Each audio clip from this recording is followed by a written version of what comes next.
नमस्कार. साईवाणी. आपण सर्वजण आज साईबाबांचे विचार ऐकण्यासाठी, बाबांचा संदेश ऐकण्यासाठी आलात. आपण सर्वजण या ठिकाणी आलात. मी आपलं सर्वांचं स्वागत करतो. प्रथमतः सर्वांना मी विनंती करतो की आपण सर्वांनी हात जोडा आणि साईराम म्हणा. जय साईराम, जय साईराम, जय साईराम. श्रद्धा आणि सबुरी, सबका मालिक एक, हे विचार बाबांनी सर्वांना दिले आणि तेच विचार आपण सर्वांनी समाजापर्यंत आणले.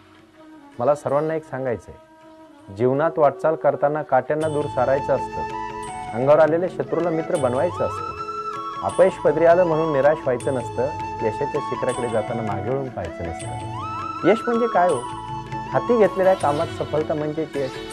यश कसं मिळवायचं, यश कसं मिळवलं पाहिजे, त्यासाठी आपण काय केलं पाहिजे, याच्या अनेक गोष्टी आहेत. जो साईबाबांची श्रद्धा करील, भक्ती करील, त्याला कधीही काही कमी पडणार नाही. कुठल्याही अडचणींवर तो मात करू शकतो, असा मला स्वतःला विश्वास आहे. 15 ऑक्टोबर 2018ला साईबाबांच्या समाधीला 100 वर्ष पूर्ण होत आहेत आणि त्या 100 वर्षाच्या पूर्णत्वासाठी बाबांनी समाधी जरी घेतली असली, शरीर रूपाने, देहरूपाने जरी ते आपल्यामध्ये नसले, तरी बाबा हे शिर्डीमध्ये आहेत, आपल्या सर्वांच्या कार्यामध्ये आहेत. आपण फक्त त्यांची दिलेली शिकवण आणि त्यांचं आचरण हे अंगीकारलं पाहिजे. आपण त्या दृष्टीने शिकलं पाहिजे, घडलं पाहिजे आणि पुढे गेलं पाहिजे. एक गोष्ट मला या ठिकाणी सर्वांना सांगायची, म्हणजे जीवनामध्ये जर तुम्हाला पुढे जायचं असेल तर माझ्या इथे बसलेल्या सर्व बांधवांना मला विनंती करायची, आपण काय केलं पाहिजे? आधी आपण जीवनाची दिशा ठरवली पाहिजे. आपल्याला नेमकं कुठं जायचंय हे माहिती असलं पाहिजे आणि बाबांनी आपल्याला काय संदेश दिलाय त्याची आपण आपल्या जीवनामध्ये रुजवण केली पाहिजे. पुणेकर जाणकार मंडळी आहेत, फारसं बोलणं उचित ठरणार नाही, परंतु एक गोष्ट मला या ठिकाणी सांगायची. 3 शिष्य बाबांकडे जातात आणि शिर्डीमध्ये बाबांपाशी जाऊन बसतात, बाबांची सेवा करतात आणि बाबांची सेवा केल्यानंतर 2 वर्ष झाल्यानंतर बाबा म्हणतात, आता तुम्ही माझी खूप सेवा केलेली आहे, तुम्ही आपापल्या घरी जा, आपापल्या गावात जा, आपापल्या तुम्ही ज्या ज्या भागातून आलेला आहात, ज्या ज्या तुम्ही राज्यातून आलेला आहात तिथे जा. आणि ते 3 जे मित्र असतात ते 3 वेगवेगळ्या राज्यातले असतात. एक राजस्थान मधून येतो, भंवरलाल नाव असतं त्यांचं. एक मध्य प्रदेश मधून येतो, जय किशन नाव असतं त्यांचं. आणि एक महाराष्ट्रीयन असतो, दादासाहेब नाव असतं त्यांचं. महाराष्ट्रामधील नागपूरमधील एका छोट्याशा खेडेगावातून तो आलेला असतो. बाबांची सेवा करतो. तिघही बाबांची मनापासून सेवा करतात. परंतु 2 वर्षानंतर तपश्चर्या त्यांनी ज्यावेळेस बाबांची सेवा केलेली असते, शिर्डीमध्ये राहिलेले असतात आणि मग नंतर ते बाबांना विचारतात, बाबा आता आम्ही तुम्हाला सोडून जाणार नाही, आम्ही इथेच राहणार. बाबा म्हणतात, नाही, तुमचं कर्तव्य आहे बाबांना, तुम्ही ते केलं पाहिजे. आणि म्हणून तुम्हाला मला या ठिकाणी सांगायचंय, सेवा करायची म्हणजे फक्त भक्ती नाही करायची, फक्त आराधना नाही करायची. भगवान श्रीकृष्णाने सुद्धा कुरुक्षेत्रामध्ये युद्ध का केलं? युद्ध करायची काय गरज होती? युद्ध करणं ही काळाची गरज होती. आणि म्हणून बाबांनी सांगितलं, आता तुम्ही तिघजण या, तिघही अतिशय 2 वर्षानंतर फार बाबांच्या सानिध्यात असतात, बाबांच्या प्रेमात असतात. त्यांना फार दुःख होतं बाबांना सोडून जाताना, पण म्हणतात ना, विरह शिवाय, अगदी माऊलींनी सुद्धा आपल्या ज्ञानेश्वरीत सांगितलेलं आहे, जन्म हे पेरणे आणि मृत्यू हे उगवणे. अरे आपल्याला वेगळं व्हायचंय, म्हणजे आपल्याला काहीतरी उगवण्यासाठी, आपल्याला काहीतरी पेरण्यासाठी बाहेर पडायचंय. आणि मग बाबा त्यांना तिघांना बोलवतात, ते बाबांजवळ येतात, म्हणतात, बाबा तुम्ही आमचे गुरु आहात, गुरुदक्षिणा मागा बाबा, गुरुदक्षिणा मागा. बाबा हसतात, स्मितहास्य करतात आणि एवढंच सांगतात की बाबांनो, तुम्ही मला गुरुदक्षिणा जरूर द्या, परंतु मी 3 वर्षाने तुम्हाला परत बोलवणार आहे या ठिकाणी.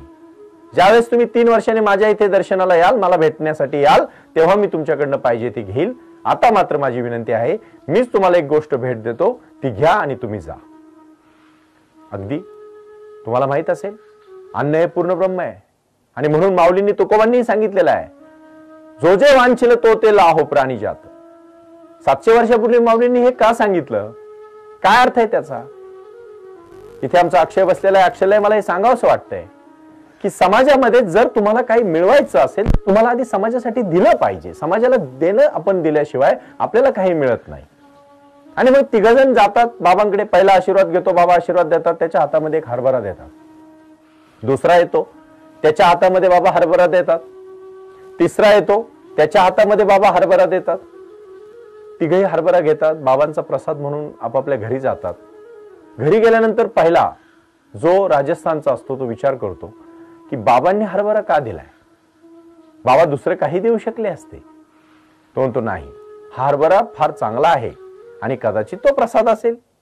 तो घेतो आणि तो हरभरा खाऊन टाकतो आणि नंतर त्याला वाटतं अरे मला फार छान वाटतंय हरभरा खाल्ल्यापासून. दुसरा विचार करतो बाबांनी हरभरा का दिलाय, पहावर का नीट लक्षपूर्वक. नाही, हा सर्वसामान्य हरभरा नाहीये, हा बाबांनी दिलेला हरभरा आहे. आणि तो घेतो, सोन्याची डबी बनवतो आणि त्या सोन्याच्या डबीत ठेवतो. दररोज ते आपल्या देवाऱ्यात ठेवतो. दररोज त्या हरभऱ्यात ते सोन्याच्या डबीत ठेवलेला असतो. त्याची पूजा करतो, त्याची अर्चा करतो, त्याची आराधना करतो, त्याची साधना करतो. आणि तिसरा मात्र 4 दिवस महाराष्ट्रातला जो नागपूर मधला आपला हे बांधव तो विचार करतो की नाही, बाबांनी हरभरा हा कशासाठी दिलेला आहे. आणि मग बाबांना द्यायचंच होतं तर सोन्याचा पण हरभरा देऊ शकले असते, चांदीचा देऊ शकले असते. त्यांनी खरा खरा हरभरा का दिलाय. आणि मग तो विचार करतो आणि मग तो हरभरा घेतो, आपल्या शेतात जातो, शेतामध्ये तो जमिनीमध्ये टाकतो, त्याला खत पाणी घालतो. हळूहळू त्या हरभऱ्यातून एक 8 दिवसांनी 4 दिवसांनी छोटस कोंब येतं. मग त्या कोंबाची तो काळजी घेतो. त्या काळजी घेतल्यानंतर त्या कोंबासाठी तो त्याची अगदी पाणी खत त्याला वेळेवर सर्व गोष्टी करतो. आणि मग एक 8-10 दिवसांनी 15 दिवसांनी एक छोटस रोपटं तयार होतं. आणि छोटस रोपटं मग त्याचं छोटस झाड तयार होतं. त्या झाडाला अनेक छोटे छोटे हरभरे लागतात. अगदी 3-4 महिन्याचा हा सगळं कालावधी गेल्यानंतर त्याचे 15-20 हरभरे तयार होतात. प्रत्येक हरभऱ्यामध्ये अगदी घाट्यामध्ये एक एक हरभरा तो काढून घेतो. नंतर त्याचे परत असा तो सलग 3 वर्ष प्रयोग करत राहतो आणि 6 पोती हरभरी तयार होतात. बरोबर 3 वर्ष होतात. बाबांची 3ही भक्त असतात, बाबांच्या सानिध्यात राहिलेले असतात, बाबांचं ज्ञान घेतलेलं असतं, श्रद्धा आणि सबरूची शिकवण घेतलेली असती, सबका मालिक एक म्हणून जगत असतात. 3 वर्षाने शिर्डीला येतात, बाबांच्या जवळ येतात, बाबांच्या पाया पडतात. आणि गुरु भेट जशी गुरु शिष्य भेट होते तशी ती भेट होते. आणि मग बाबा विचारतात, अरे तू काय केलंस त्याचं. बाबा, तो हरभरा मी प्रसाद म्हणून खाल्ला आणि आज खरं सांगतो बाबा, तेव्हापासून मला फार बरं वाटतंय, खूप माझी प्रकृती सुधारली बाबा. दुसऱ्याला विचारतेस तू काय केलंस. तो सांगतो बाबा मी तो हरभरा सोन्याच्या डबीत बनवून माझ्या देव्हाऱ्यामध्ये ठेवला आणि दररोज मी त्या डबीची पूजा करतोय बाबा. अरे वा. आणि तिसऱ्याला विचारतात तू काय केलंयस. तिसरा मात्र सांगतो बाबा, आपण दिलेला हरभरा मी माझ्या शेतामध्ये पेरला, त्याला मी खत पाणी घातलं, दर 3-4 महिन्यांनी मी त्याचे हरभरे काढत गेलो. 6 पोती मी हरभरी तयार केलीत, 3 पोती मी माझ्या घरी ठेवलीत आणि 3 पोती आपल्या शिर्डीसाठी, आपल्या या मंदिरासाठी बाबा, या सर्व शिर्डीकरांसाठी मी घेऊन आलोय. आणि मग बाबा त्याच्या पाठीवर हात ठेवून सांगतात, तू मी दिलेल्या ज्ञानाचा खरा उपयोग केलेला आहेस. इथे शिर्डीत कशासाठी यायचं, पाप धुण्यासाठी इथे यायचं का, इथे येऊन काय करायचं. अरे आपल्या जीवनामध्ये आपल्याला जे बाबांनी शिकवण दिली ती जर आपण सोन्याच्या डबी ठेवली जर खाऊन टाकली तर काय उपयोग आहे. बाबांची शिकवण जर आचरणात आणली तर एक लक्षात ठेवा, बाबा त्या तिसऱ्या मुलाच्या त्यांच्या शिष्याच्या पाठीवर हात ठेवतात आणि एवढं सांगतात, आयुष्यमान भव, यशस्वी भव. म्हणजे घेतलेल्या ज्ञानाचा जर व्यवस्थित उपयोग केला तरच तुमचं जीवन यशस्वी होणार आहे. एवढंच मला या ठिकाणी सांगायचंय. धन्यवाद.